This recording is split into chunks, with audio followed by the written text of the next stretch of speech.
จนถอยได้พวกคือ แม่นั่นแหละจึงว่าคณะขอใจผู้หนุ่มก็ตามยังสิ่งว่าคนที่มีกำลังตอนเป็นหนุ่มนี่เนาะ โดน ท่านเขาเข้าใจและเขาสีตั้งตนไว้ซอกเป็นการดีในการปฏิบัติเอาอย่างสิ่งเหล่านั้นไปมันจะเห็นความเสื่อมหรือความหมดเทียมของสังขารมันจะมึนจะเพี้ยไปตาม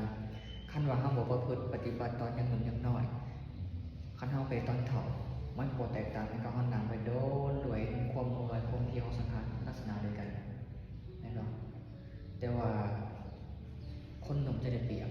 ขั้นว่าเขาตั้งใจได้มีกำลัง เปรียบอุปถัมภ์เพราะว่าสุขภาพร่างกายสมบูรณ์เลือดลมในกายมาแรงสะดวก แน่ๆ อันนี้ลมในกายก็สะดวกมันนั่งมันก็ขัดของไปเลยตอนนี้ผมจงจำได้ไหมผมก็ยังมันสัญญาเสื่อมถอยมันไปทางวัยเอาไว้สลาย วันนี้ช่วงที่จือจำจะจือจำแล้วก็เฮียนได้สบาย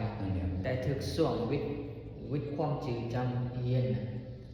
มันจะพยายามนี่แหละมันจืออย่างจำอย่างมันจะไม่ทำความเข้าใจเองเลยมันทำความเข้าใจในสิ่งที่เรียนรู้มาเป็นแบบนี้แบบนี้เอามาพิจารณามันเกิดปัญญาเองให้ใส่จือจำแบบส่องเป็นใบนมใบเล็กหน่อยจือเนี่ยมีแต่ทำความเข้าใจเลยในสิ่งนั้นแบบนี้แบบนี้มันเป็นปัญญา บทสูตรก็สอนกันอาศัยแต่ว่ามันชิมเคยสิพวกสองปากเพื่อมากตัวนั้นกับตัวนี้มันสูงประสานกันมันเลยบทสูตรเมื่อเลือกเป็นตัวชีพตัวเดียวเพราะว่ามันบ่เห็นเลยนะตัวหนังสือหรือว่าตัวบทสวดต่างๆอาศัยที่พวกของปากคือสิมันท้องอยู่เลยสิเรานี่มันจะถามพวกตัวอย่างผู้เจ้ารับตาไปสอบทองนี่ไม่เห็นตัวหนังสือเข้าใจเอ็นพูดแล้วก็จริงว่า แต่ก็มีแต่บ่เป็นยังปูมีแต่เอาของมันฟังธรรมหลายๆฟังแล้วฟังอีกย้ำแล้วอีกจนมันเกิดความจืดจำแบบเป็นยังก็แบบดีกว่าเฮาสิเป็นแบบสมคมจำเฮามันบ่เจอแล้วให้เฮามันฟังธรรมมันทำสมาธินั้นแล้วก็เวลามันปฏิบัติแล้วมันสิออกมาจากปัญญาทางในเองปัญญาทางในเองบ่มีเสื่อมบ่มีลบล้างมันจะแตกต่างจากปัญญาที่เราศึกษาเราเรียนมาถือจำมาอันนี้มันมีเสื่อมยังไม่ลืมแต่ประสบการณ์ตัวจริงที่เราได้ปฏิบัติได้สมัครมาบ่มีวันลืมบ่มีวันเสื่อมอีกมันยังจำประสบการณ์อย่างเหมือนกับวัยปู่ผ่านมาเรียนรู้หลายอย่างยังจืดเลยเนาะบางส่วนหรือถ้วย